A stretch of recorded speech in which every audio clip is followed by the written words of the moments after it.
सभी को जय जिनेन्द्र। जय जिनेन्द्र सभी को। जय जिनेन्द्र। आप लोग अपना अगर वीडियो चालू रखेंगे तो महाराष्ट्री को थोड़ा अच्छा लगेगा।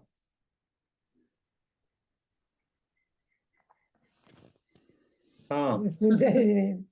जय जिनेन्द्र। जय जिनेन्द्र। जय जिनेन्द्र।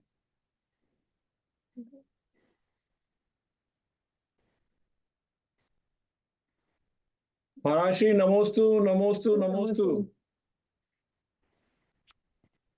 आवाज आई? आ गई आ गई आ गई। नमोस्तु नमोस्तु गुरुदेव। नमोस्तु नमोस्तु।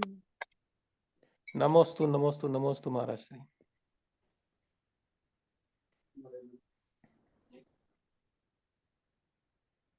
सबको बहुत बहुत आशीर्वाद। होली का अवसर है, आनंद में है सब लोग, उसके साथ ही शुरू करते हैं जी। आज। जैसा कि 5 मिनट के लिए हमारे बीच में पुण्य प्रभा माता जी हैं। आर्यका पुण्य प्रभा माता जी कानपुर की हैं और शुरू से जैन परिवार की नहीं थी, अग्रवाल परिवार की हैं। 1994 में उन्होंने पुष्पदन सागर जी का कानपुर में माइक पे लाउड स्पीकर में 95 में लाउड स्पीकर पे प्रवचन सुना कि रात भोजन नहीं करना चाहिए, और उसी दिन से उन्होंने रात्रि भोजन का त्याग कर दिया। और अभी अनायास ही ऐसी भावना जगी, आहार देने के लिए शिखर जी आई थी। बेटी विवाह लायक है, न उसकी विवाह की चिंता की न घर की चिंता की, यहाँ आई दीक्षा ले ली, वापस ही नहीं गई शिखर जी से। तो ऐसे पुण्य प्रभा माता जी हमारे बीच हैं। हम उनसे अनुरोध करते हैं 5 मिनट पहले वो प्रकाश डालेंगी, फिर उसके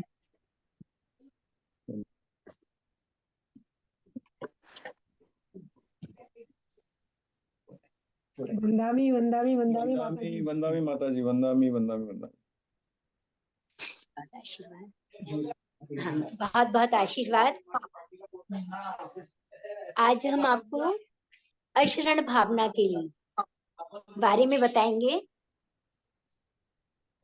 सुशरिता ममते मते स्मृतिरति अर्चिनम चापिते हस्तां जले पते कथा स्तुतिरता कर्णोचि संप्रेक्षते सुस्तुत्यां वैष्णं शिरोन्नति परम सेवे प्रशीयेन ते तेजस्वी सुजनो हमें सुकृति तेने विते चापते। पंच परमेष्ठी भगवान की जय। आदिनाथ भगवान की जय। पद्म प्रभु भगवान की जय। शांतिनाथ भगवान की जय। चिंतामणि पारेशनाथ भगवान की जय। महावीर स्वामी की जय। 24 तीर्थंकर भगवान की जय। आचार्य सन्मति सागर जी महाराज की जय। आचार्य श्री पुष्प दंत सागर जी महाराज की जय। आचार्य श्री तपश्चर्य अंतर्मन प्रसन्न सागर जी महाराज की जय। राधेश्याम दिनवाणी माता की जय। मानव जन्म मिला, किस लिए मिला, किससे मिला? मानव जन्म मिला, मानव जन्म मिला धर्म से मिला और धर्म करने के लिए मिला। आचार्य बार बार कहते हैं कि कोई भी काम हमें जैन कुल मिला, कैसे मिला? धर्म से मिला। आपने पूर्व में बहुत पुण्य किया और उस पुण्य से आपको जैन कुल मिला। जैन कुल मिलना बहुत परम सौभाग्य की बात है। अब जैन कुल तो मिल गया, लेकिन उसमें हमें क्या करना है, क्या नहीं करना है? सब कुछ सारा वैभव मिला है, सब कैसे मिला है? पुण्य से मिला, शुभ कर्म किए आपने। तो आचार्य हमें बार बार 12 भावनाओं के बारे में चिंतन करने के लिए कहते हैं कि 12 भावनाओं का चिंतन करने से मन पवित्र होता है और आत्मा में शुद्धता आती है। आत्मा में शुद्धता आती है तो मन को पवित्र करने के लिए इसमें महानता जागृत होती है। मन सद्विचारों से भरता है और सद्विचार करने से हमें जीवन को सरलता प्रदान करते हैं। उसके बाद उसमें एक विश्वास और हम संसार में एक विश्व पात्र बनते हैं। और जीवन को पवित्र करने के लिए 12 भावनाओं का बार बार चिंतन करना चाहिए। चिंतन करने से समरस जागृत होता है। मुनि सकल बल प्रतिभागी, भव भोगनि ते वैरागी। वैराग्य उपावने माही, चिंते अनुप्रीक्षा भाई। इन्हें चिंतित सम सुखी जागे, जिमि जलने पवन के लागे। जब ही जिए आत्म में जाने, तब ही जिए शिव सुख ठाने। जब तक हम अपने शरीर और आत्मा को नहीं जानेंगे, हम कैसे चिंतन करेंगे किसी भी बात का? कैसे जानेंगे कि शरीर क्या है और आत्मा क्या है? मनुष्य जन्म मिला, जैन कुल मिला, गुरु मिल गए, सारा सुख मिल गया, लेकिन उसके बाद भी हमारे अंदर जो शांति आनी चाहिए, वो शांति हमें नहीं महसूस होती। क्यों नहीं होती? क्योंकि अभी तक हमने स्वयं को नहीं जाना, अपनी आत्मा को नहीं। हमने शरीर तो है, लेकिन आत्मा भी है। आत्मा का स्वभाव क्या है? देखना और जानना। और जो शुभ कर्मों से हमें जब भी सुख की सब सामग्री जो मिली है, वो हमें के शुभ उपयोग हमने लगाया इसलिए मिली है। लेकिन कितने दिन के लिए मिली है? थोड़े से दिन के लिए मिली है। इसको छोड़ के एक दिन हमें जाना ही होगा, क्योंकि शरीर क्या है? थोड़े से दिन के लिए मिला। आयु है जब तक, तब तक शरीर है। उसके बाद क्या होगा? शरीर छूट जाएगा। तो संसार क्या है? अशरण है। यहाँ कोई भी चीज जो हमें मिली है सब अशरण है, हम किसी की शरण नहीं है। कोई भी हमारे देव सास गुरु ही हमारे लिए सच्ची शरण है, क्योंकि उसमें हमारा सदुपयोग लगता है, तो फिर हमें आगे की गति भी हमारी शुभ में बनती है। तो शुरू से ही जैसे 12 भावनाओं का बार बार चिंतन करने से चैतन्य भाव जागृत होता है और शुभ से शुद्ध भाव उत्पन्न होते हैं। और स्वरूप तत्व का चिंतन करने से, मनन चिंतन करने से ज्ञान और वैराग्य की शक्ति बढ़ती है। तो आज क्या है? आज अशरण भावना के बारे में हम बताएंगे। तल बल देवी देवता, माते पिता परिवार, मरती बरिया जीवे को, कोई न राख निहारे। जन समूह में कोई शक्ति, कोई देवी देवता, माता पिता और अन्य कुटुंबजन कोई भी मरते समय इस जीव की रक्षा नहीं कर सकते। सबको एक दिन मरना ही पड़ता है। अशरण का अर्थ है शरीर का अभाव। और जीव की स्थायी अतीन्द्रिय सुख शांति को प्रदान करने वाला संसार में कौन है और कौन नहीं है? व्रत द्रव्य संग्रह की टीका के अनुसार निश्चय रत्नात्रय से प्रणीत जो शुद्ध आत्म द्रव्य और उसकी बहिरंग सहकारी कारणभूत पंच परमेष्टि की आराधना, ये दोनों ही शरण है। इन्हीं की शरण हमको चेतन और अचेतन पदार्थ हैं। ये दोनों, ये कोई भी विपत्ति काल मर आदि समय शरणभूत नहीं है। ऐसा विचार कर भव्य जीवात्मा को पुरुष स्वानुभव से उत्पन्न सुख रूपी अमृत को पाकर निज शुद्ध आत्मा का आलंबन करके उस शुद्ध आत्मा की भावना करना चाहिए। बाकी तो सारा संसार अशरण है। ठीक है? महावीर स्वामी की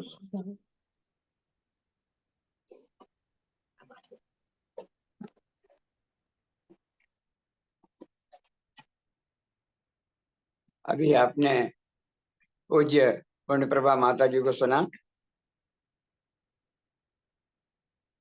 12 भावनाओं का चिंतन अपन कर रहे हैं।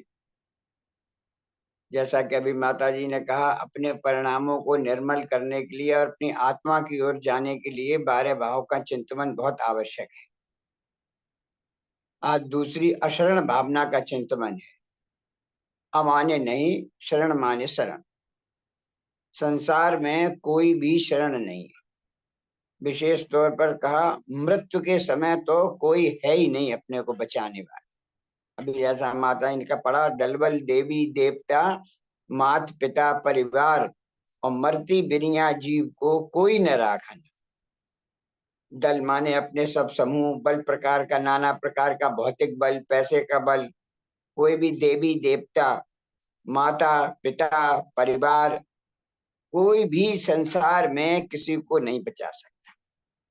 कितने आए, अनंत काल से तीर्थंकर आए, मनराज हुए, चक्रवर्ती, बलदेव, कामदेव, नारायण, प्रतनारायण, सब आए।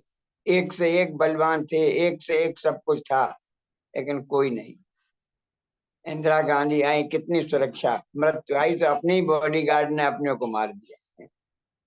आचार्य श्री 2-3 महीने पहले बिल्कुल सही थे, आयु कर्म पूरा हुआ, कोई नहीं बचा सकता, कोई किसी को बचाने वाला है ही नहीं किसी प्रकार से। इसीलिए कहा मृत्यु भय शरण शरणम, मृत्यु के भय में कोई भी शरण करने वाला नहीं है। पिछली मीटिंग में अपन लोगों ने पढ़ा था 7 प्रकार के भय होते हैं, उनमें मृत्यु भी एक भय है। और वहां कहा था कि मृत्यु से भयभीत होना नहीं चाहिए। जब मृत्यु से नहीं भयभीत होना, तो अब उस समय और आगे प्रसंग कर रहे हैं, अपने के स्व मृत्यु के समय में कोई भी बचाने वाला नहीं है। मणि मंत्र तंत्र करते न बचावे कोई।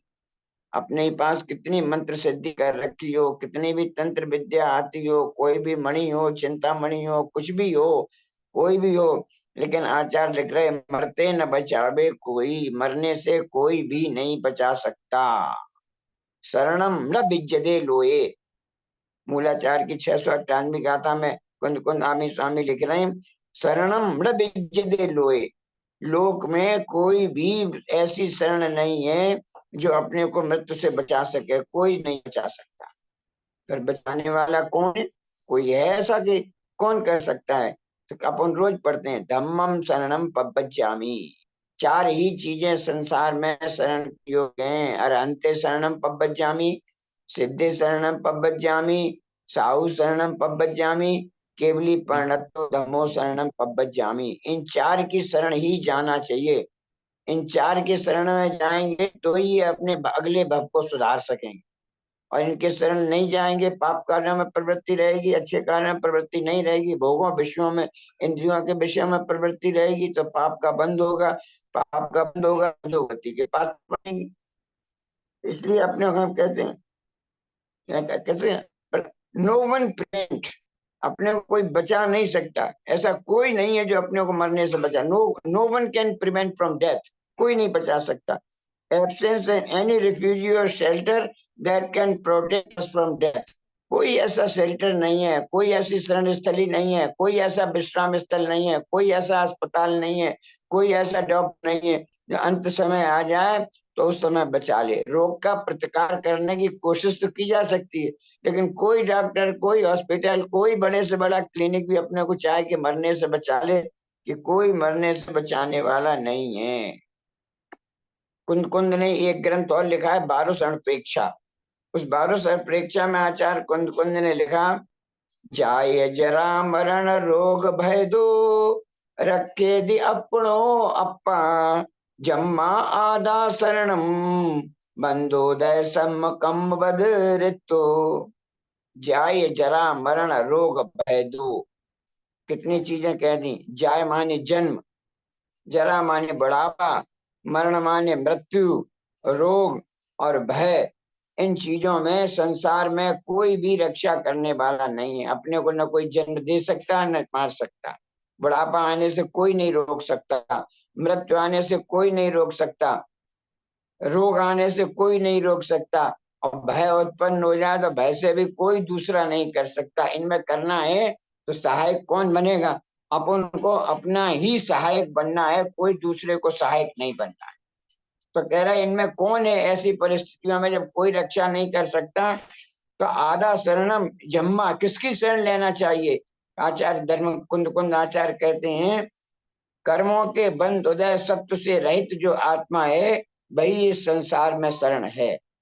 जिन जीवों के कर्म का बंध चल रहा है, उदय चल रहा है, सत्व है, ऐसे जीव भी जो संसारी जीव हैं, कर्म के बंध के चक्कर में हैं, उनसे भी कहते वो भी शरण के योग्य नहीं है। तो शरण के योग कौन है? जो कर्म के बंधन से छूट गया है। सबसे बड़ी शरण किसकी? इसीलिए सबसे पहले कहा अरहंते शरणम पब्बज्जामि, 4 घातिया कर्मों का बिल्कुल नाश कर दिया। सिद्धे शरणम पब्बज्जामि, आत्मा बिल्कुल पवित्र हो गई, शुद्ध आत्मा, प्योर आत्मा। शरण लेनी है किसकी? बिल्कुल प्योर। अपन गोल्ड खरीदते हैं, प्योर खरीदते हैं कि इम्प्योर खरीदते हैं? 18 कैरेट वाला थोड़ी खरीदते, 22 कैरेट वाला खरीदते हैं। पूरा पूरा प्योर चाहिए। जैसे स्वर्ण पूरा प्योर चाहिए, मिलावटी स्वर्ण नहीं चाहिए, ऐसे आचार्य कहते हैं अपने को आत्मा भी प्योर चाहिए बिल्कुल। अभी तो अपनी आत्मा बिल्कुल इम्प्योर हो रही है। जैसे धरती में से, कोलार की खानों में से, कहीं से मिट्टी से मिला हुआ सोना निकलता है, या बंबई में सम्राट सागर से, समुद्र में से ऑयल निकलता है, क्रूड ऑयल, और उसे पर प्योरीफाई करते हैं। जब प्योरीफाई करते हैं, शुद्ध हो जाता है, तब उपयोग में आता है।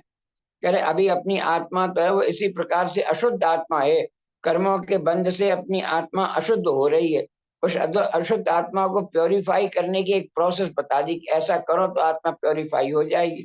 उसी प्योरीफाई की प्रोसेस में कह रहे हैं कि मृत्यु समय अपने को किसी भी प्रकार की शरण नहीं। भगवती आराधना में भी लिखा, रत्नत्रयी शरण है, सम्यक दर्शन, सम्यक ज्ञान, सम्यक चारित्र, संसार में ये 3 ही शरण है। और बृहद द्रव्य संग्रह में आचार्य ने लिखा कि पंच परमेष्टि ही शरण है, कोई दूसरा संसार में शरण के योग्य नहीं है। अरहंत सिद्ध आचार उपाध्याय साधु, आचार उपाध्याय साधु को मिला के इकट्ठा कह दिया, साहु शरणम पब्बचा। अपन को लगता है कि लोक में कोई बचा लेगा, पिताजी बचा लेंगे, डॉक्टर बचा लेगा, माँ बचा लेगा, कोई सब कहते भी एक दूसरे से कि हम तो तुम्हारे लिए सब करने को तैयार हैं, लेकिन होता नहीं। एक व्यक्ति था, एक संत आए नगर में, एक बेटा गया, ऐसी अशरण की बात चलने लगी, बोले हमारे पिताजी, हमारी पत्नी, हमारे बच्चे हमारे लिए सब तो जी जान देने को तैयार है, सब कहते हैं तुमको कोई कष्ट आ जाए तो हम जान दे देंगे, तो आप गलत कह रहे हो कि नहीं। उन्होंने कहा ठीक है, कल हम तुम्हारे संग एक काम करेंगे, तुम्हें समझ में आ जाएगी कि शरण कोई देने वाला तैयार। बोले क्या करना, कि कल सुबह आएंगे हम इतने बजे, सुबह 6 बजे, तुम घर में बिल्कुल अचानक एकदम गिरना और बिल्कुल शवासन में लेट जाना, जैसे रही नहीं, बिल्कुल जान निकल गई। फिर बोले तब आगे की बात बाद में बताएंगे।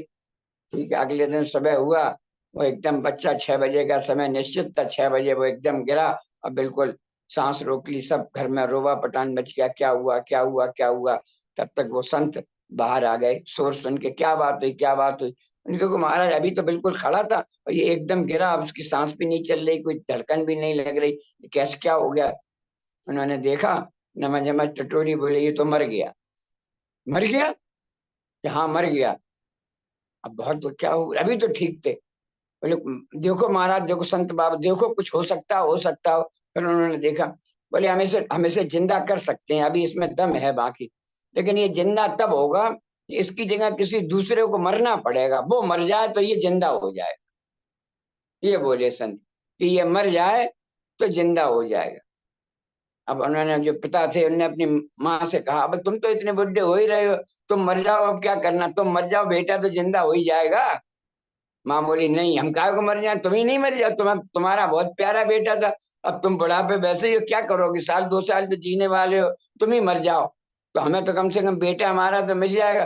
पिता ने कह दिया नहीं हम नहीं मरेंगे, माता ने कह दिया हम भी नहीं मरेंगे। तो फिर उन्हें दूसरे की तरफ, पत्नी की तरफ देखा, भैया तो चलो हम दोनों तो मरने को तैयार नहीं है, तुम इनकी पत्नी और सब में साथ दिया, सब कुछ दिया, सब साथ दिया कर दिया, तो तुम मर जाओ।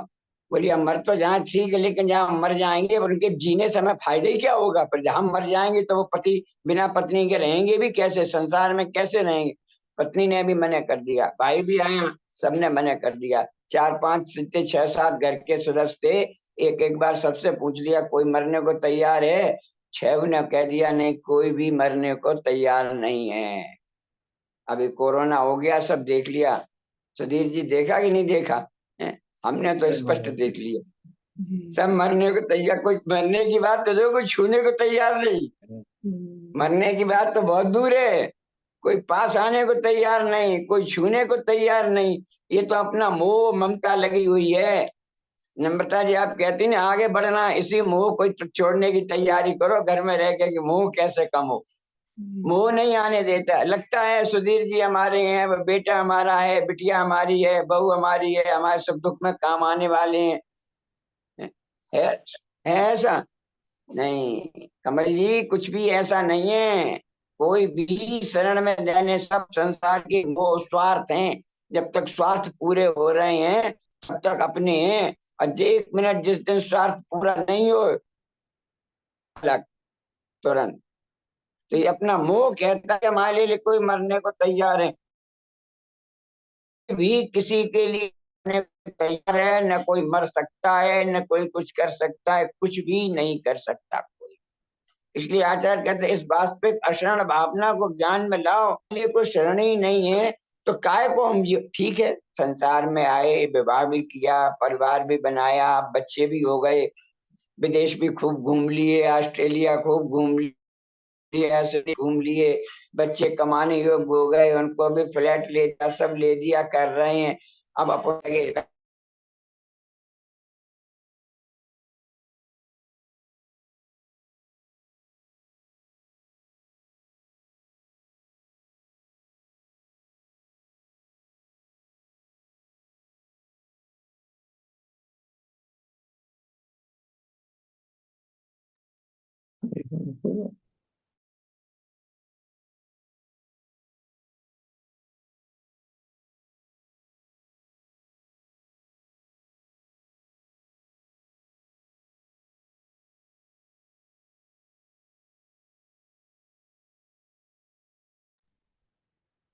ये मेरा फोन खराब हो गया है या आवाज नहीं नहीं, आवाज सुनील जी अभी उनके एंड से ही थोड़ा वो नेटवर्क का इशू लग रहा है। ओके, नो वरी, नो आ वरी, गए विल आ गो। गए शायद आ गए जी।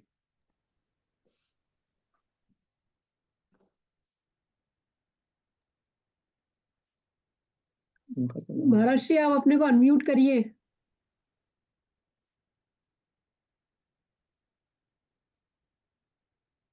आवाज नहीं आ रही। महाराज जी अनम्यूट अनम्यूट कर दीजिए उस एंड से। आवाज नहीं आ रही आपकी।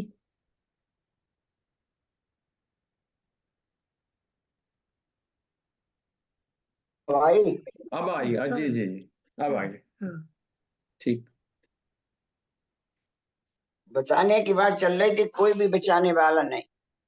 मंगत राय जी ने 12 भावना लिखी है, उसमें असरण भावना में बहुत अच्छा लिखा है। काल सिंह ने मृग चेतन को घेरा भवन में, नहीं बचा बन हारा कोई, यो समझो मन में। मंत्र यंत्र सेना धन संपत्ति राजपाट छूटे, बश नहीं चलता काल लुटेरा, काय नगरिया लूटे। चक्र रत्न हलधर सब भाई काम नहीं आए, एक तीर के लगत कृष्ण की बिनस गई छाकाया। देव धर्म गुरु शरण जगत में और नहीं कोई, भ्रम से फिरा अटकता चेतन यूं ही उम्र खोई। हम बार बार कहते हैं जितने सीनियर सिटीजन हैं, 60-70 के बाद जितने लोग हो गए हैं, उन्हें अपने जीवन में बहुत सोचना चाहिए, बहुत। अभी तक किया तो किया कि भ्रम से भरे अटकता चेतन यूं ही उम्र खोई। 50-60-70 साल अपन लोगों ने निकाल दिए, अब सीनियर सिटीजन हो गए, सब काम हो गए घर में, कुछ कमाने को नहीं रहा, कुछ बच्चे करने को नहीं रहा, सब कुछ वेल सेटल्ड हो गया, बिल्कुल वेल सेटल्ड हो गया। सुनील जी हो गया कि नहीं वेल सेटल्ड? बोलो। अच्छी तरह सेटल है, सब सब सेटल है, कोई भी चीज सेटल नहीं है, बस बिल्कुल अपना जी। माइंड नहीं सेट है। और तो सब सेट है, अपना माइंड सेट नहीं है। हाँ जी। घर में सब सेट है, ज्वेलरी सेट भी है, डाइनिंग सेट भी है, सोफा सेट भी है, नेकलेस भी है, डायमंड का सेट भी है, सब सेट है, सब चीजें हैं, सब चीजें हैं घर में। लेकिन आचार्य कह रहे हैं अपना बस माइंड अभी पूरी तरह सेट नहीं हो पाया है कि अपने को करना क्या है। इसलिए आचार्य बहुत कहते हैं जब आप इस वृद्धावस्था के दरवाजे पे आ रहे हैं तो अपने को ऐसा सोचना चाहिए अपने को क्या करनी है और क्या अकरनी है, क्या करना चाहिए और क्या नहीं करना चाहिए। शुरू में जैसे क्या बहुत लगता है कि काल सिंह ने मृग चेतन को घेरा भवन में।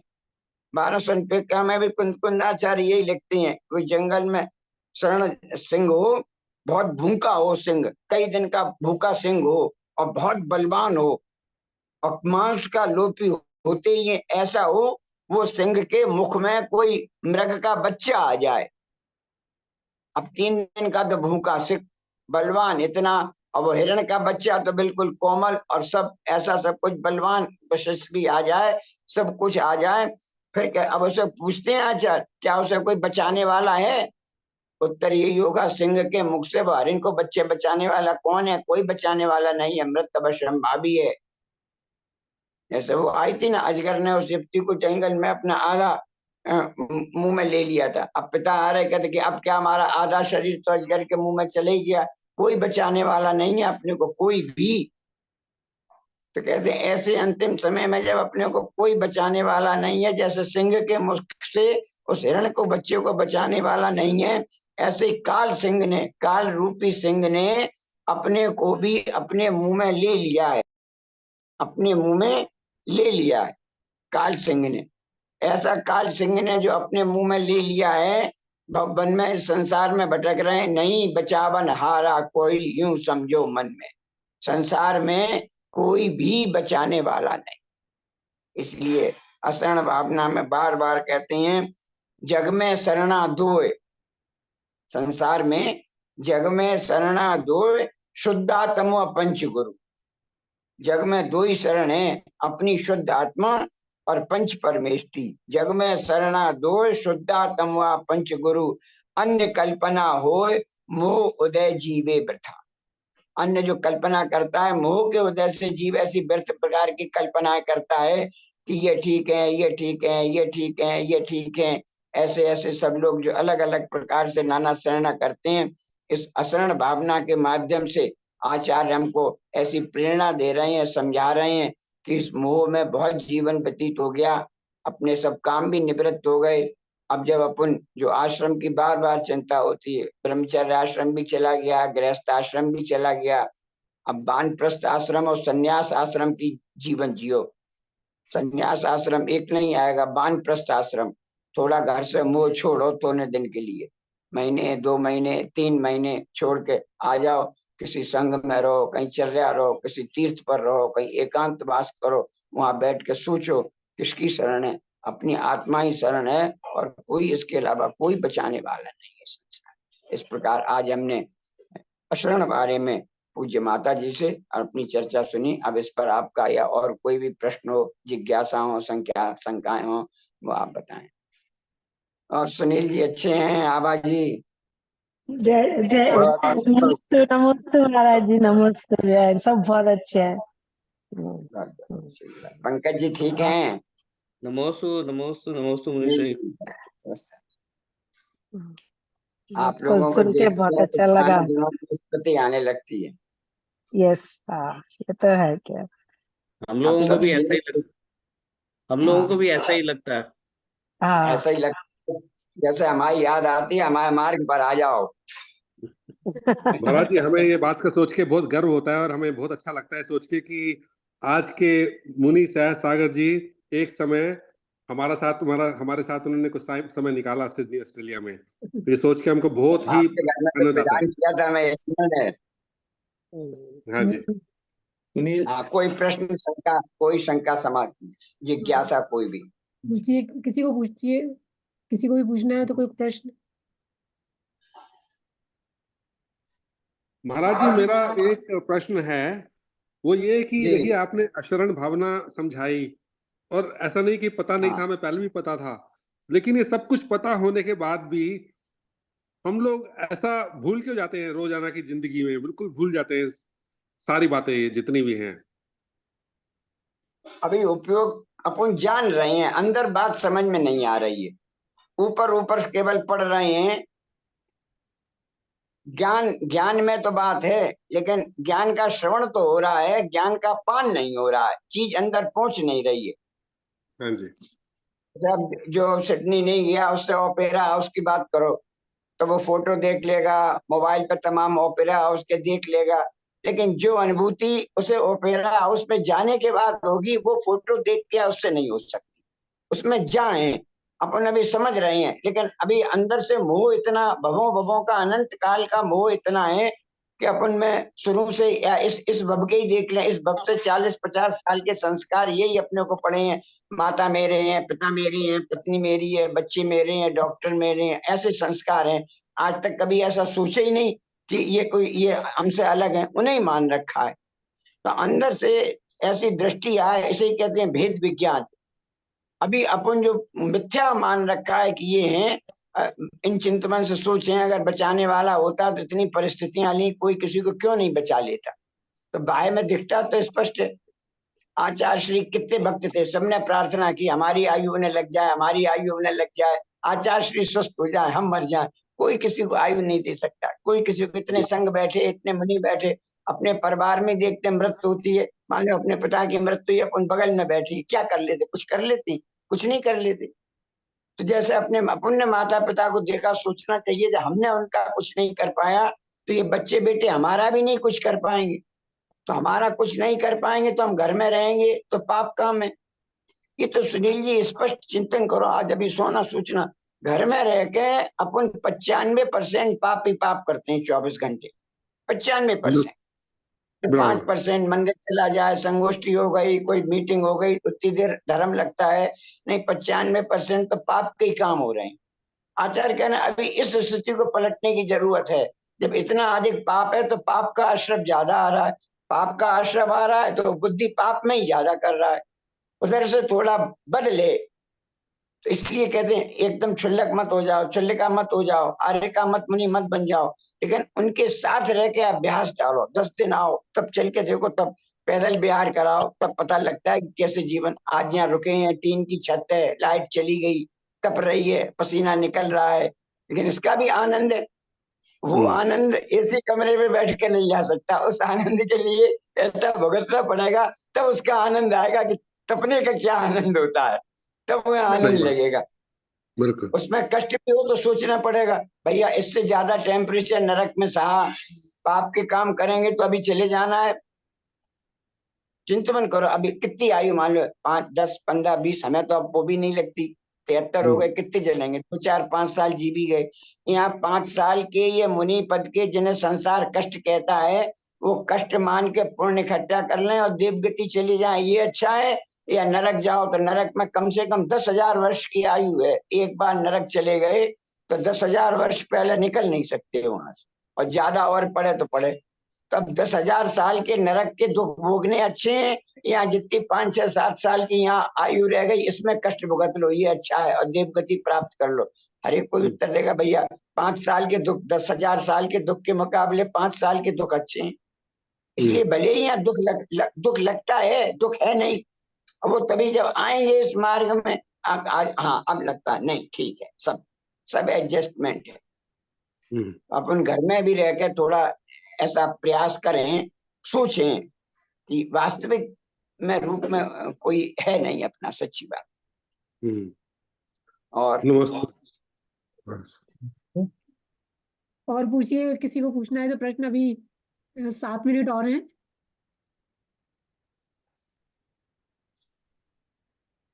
नमस्ते महाराज जी, मेरा प्रश्न ये है कि जो इसमें जो इंसान चाहता है, जीव जो भी चाहता है कुछ करने को और नहीं हो पाता, उसमें कर्म बलवान है कि उसका पुरुषार्थ कम पड़ रहा है, क्या है? मतलब कि इसको कैसे समझें? दोनों ही बातें हैं, एक सर्वथा नहीं कह सकते। जो बिल्कुल स्थावर है वो है, उसके लिए तो कह दें कि चलो कर्म का उदय है। लेकिन अपन पंचेंद्रिय हो गए, संग हो गए, मनुष्य गति मिल गई, जैन कुल मिल गया, फिर भी नहीं हो रहा है, तो पुरुषार्थ में भी कमी है और भाग्य में भी कमी है, दोनों में ही कमी है। बैंक का लॉकर है ना, सबके होंगे लॉकर, 2 चाबी होती हैं, एक चाबी अपने पास रहती है, एक चाबी बैंक मैनेजर के पास रहती है। बैंक जाओ, अपनी चाबी लगाओ, दूसरी चाबी लगाओ, कोई एक चाबी नहीं हो लॉकर खुलेगा? आप अपनी चाबी भूल जाओ, बैंक मैनेजर अपनी अकेली चाबी से लॉकर खोल देगा? नहीं खोल देगा। आप अपनी अकेली चाबी लगा लो, बैंक मैनेजर अपनी चाबी नहीं लगाए तो लॉकर खुलेगा? नहीं खुलेगा। दोनों ही चाबी चाहिए, अपनी भी चाबी चाहिए, मैनेजर की भी चाबी चाहिए। ऐसे पुण्य का योग भी चाहिए और पुरुषार्थ भी चाहिए। जब तक दोनों नहीं होंगे, और ईमानदारी से पुण्य का योग ज्यादा चाहिए। पुरुषार्थ करो, अगर पुण्य का योग नहीं है तो पुरुषार्थ भी फेल हो जाएगा। एटीएम कार्ड आपके जेब में है और आप एक कार्ड मशीन में लगा दो, एटीएम मशीन में पासवर्ड भी डाल दो, सब डाल दो, अब उसमें अगर अकाउंट में रुपए नहीं है तो लिख के आ जाएगा इनसफिशिएंट बैलेंस। ऐसे ही अपन पुरुषार्थ करते हैं और पुरुषार्थ करने के बाद भी काम नहीं हो रहा तो समझ लेना इनसफिशिएंट पुण्य। इसलिए पुण्य ज्यादा इकट्ठा करो। कभी कभी ऐसा भी होता है पुरुषार्थ नहीं भी हो और पुण्य इतना इकट्ठा हो जाए, इतना पुण्य इकट्ठा हो जाए कि गगरी भर गई उसमें तो छलकने लगे, इतना पुण्य इकट्ठा कर लो। हमारे संग तो वास्तव में ईमानदारी से यही हुआ, हमने पुरुषार्थ इतना नहीं किया, लेकिन पिछले 30-40 साल में हमने पुण्य बहुत इकट्ठा किया। हम समझते हैं जहां जहां गए, जैसे आप लोगों को नियम दिलवाए, हर जगह नियम दिलवाए, हजारों लोगों ने हमसे नियम लिए, अब हजारों का 15% तो हमारे अकाउंट में आ ही रहा है ना पुण्य। ऐसा पुण्य हमने बहुत इकट्ठा किया। साक्षात पुण्य, साक्षात पुरुषार्थ दीक्षा वाला हमने नहीं किया, लेकिन परंपरा वाला पुण्य हमने बहुत किया। मुनियों को आहार दिया, तीर्थों पर रहे, मुनियों के साथ रहे, बिहार कराया, भैया व्रत की, उससे पुण्य इकट्ठा किया। आज आवश्यकता, अब वो सारे साधन ऑस्ट्रेलिया में मौजूद नहीं है, मुनि नहीं है, गुरु नहीं है। महाराज यही प्रश्न यही मेरा है कि अब उम्र तो हो गई, अब जैसे आपने पुण्य बोला, पुण्य तो अब इकट्ठा करने का इतना समय तो रहा नहीं, तो फिर वो परिस्थिति थोड़ी ऐसी हो जाती है ना, मतलब कि पुरुषार्थ कैसे करे, क्योंकि लगता नहीं इतना पुण्य है जमा। ऐसा अभी अपन ऐसा क्यों माने कि पुण्य नहीं है अपने पास? वो अपन पुण्य तो है, तभी तो ऑस्ट्रेलिया में रह रहे हैं। हर कोई इंडिया छोड़ के तो पुण्य है, वहां रह रहे हैं, इतनी किसी अच्छी कंपनी में बढ़िया, हम सुनील IBM में काम कर रहे हैं, बढ़िया कर रहे हैं, अच्छी पे स्केल मिल रहा है, काय से मिल रहा है? पुण्य से ही तो मिल रहा है ना, कि पाप से थोड़ी मिल रहा है। पुण्य तो है, लेकिन अपन पुण्य को खर्च मिसयूज कर रहे हैं। आज की भाषा में जब वृद्ध हो गए तो मिसयूज कर रहे हैं पुण्य का। अब वहां सर्विस करने की जरूरत नहीं है, अब नहीं है कि ठीक है इतना जीवन बीत गया, अब मोक्ष मार्ग पे अगर आगे बढ़ना है, 5-10 साल का है, तो उस पुण्य को डाइवर्ट करो। भैया हम लोग चलते हैं, 15 दिन शिखर जी रहेंगे, या नहीं रहना सिडनी में, 10 दिन चलते हैं, आओ सहज सागर जी के पास चलते हैं, हमारे पास आओ, पिछले दिन याद आ जाएंगे, हमारे संग बिहार करो, हमारा आहार कराओ, बातें करें, यहाँ बैठ के डिस्कशन करें। तो वो जो पुण्य वहां जा रहा है वो यहाँ आएगा। वो पुण्य वहां तो पाप इकट्ठे करा रहा है, वो है पापानुबंधी पुण्य। पुण्य तो उदय में आ रहा है, लेकिन बंद का हो रहा है, पाप का हो रहा है। और यहाँ जब आओगे तो कहोगे पुण्य का ही उदय होगा और पुण्य का ही बंद होगा। ऐसी स्थिति बने तो पुण्य बढ़ना शुरू हो। ऐसा सर्वथा नहीं कि अपने पास पुण्य है ही नहीं, पुण्य तो है, अब उसकी दिशा डाइवर्ट करनी है थोड़ी। अच्छा, नमस्ते नमस्ते महाराज। ठीक, सबको बहुत बहुत आशीर्वाद, सब लोग बहुत स्वस्थ रहें, प्रसन्न रहें, धर्म बुद्धि हो, पुण्य की वृद्धि भी हो, अंत में हम तो कहते हैं धर्म की वृद्धि भी हो। पुण्य की वृद्धि तो बहुत हो गई, धर्म की वृद्धि नहीं हो पा रही। अब ये धर्म की वृद्धि होनी चाहिए थोड़ी, तब अपने को अच्छा रहेगा। सभी को अंत में बहुत बहुत आशीर्वाद, और जो चिंतन किया अपन कम से कम अपने जीवन में सोचे के बाद कि शरण के योग्य कोई नहीं।